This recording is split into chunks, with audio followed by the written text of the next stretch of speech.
First of all, congratulations for making it to civil services interview. May you introduce us about yourself and your educational background? My name is Sourav Das. I come from Mayurbhanj and I have studied in Ravencha Junior College. Then I did my BTech from ITR Bhubaneswar and I was in state civil service for a year. This is my last attempt, sixth and last attempt at UPSC. Today I had come for the interview. How was your experience in the interview? The experience was really good. I mean, it's much better than I expected, to be honest, because the board members were very cordial. So yeah, it was really great. While preparing for the civil services interview, there's a lot of pressure over the aspirants. How did you stay fit physically, mentally, and emotionally?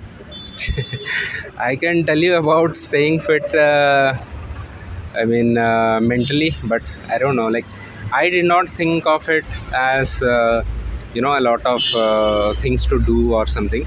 I enjoyed the process of studying actually because I'm a very avid reader.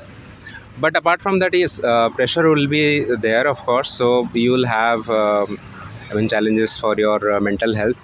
Physical health, to be very honest, I did not do anything.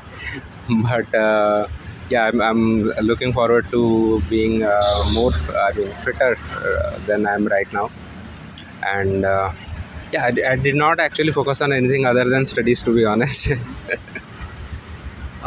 What were the type of the questions that were being asked in the interview? Could you share some of the questions if you are comfortable enough to talk about it?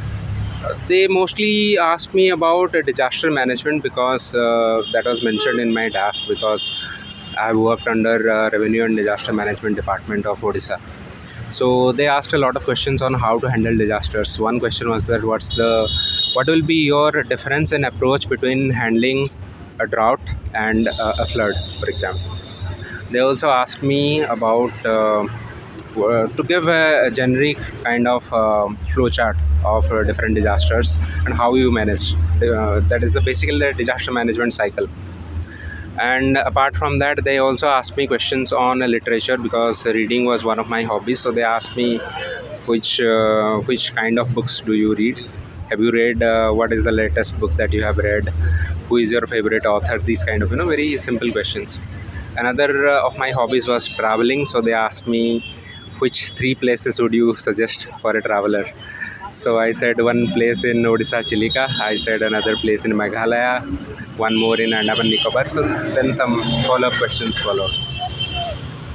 What's your suggestion or advice for the future aspirants? Because the nature of exam is like such, there's a lot of frenzy over the exam. So what's your take on that? My advice would be that try to understand the process of the examination, the demand of the exam.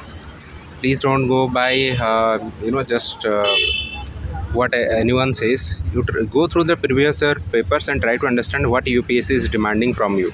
For example, one thing I realized is that over the course of maybe last 5-6 years, UPSC wants to filter out those kind of students who are very rote oriented and they are only following a few so-called textbooks. Rather, UPSC is right now, I feel that UPSC is looking for candidates who can think on their feet, who can find a solution from the question paper itself. So that would be my advice to students to understand what UPSC wants from you. We wish you all the good luck and we wish that you join the Indian Civil Services and let's hope for the best. Thank you so much for talking to us. Thank you.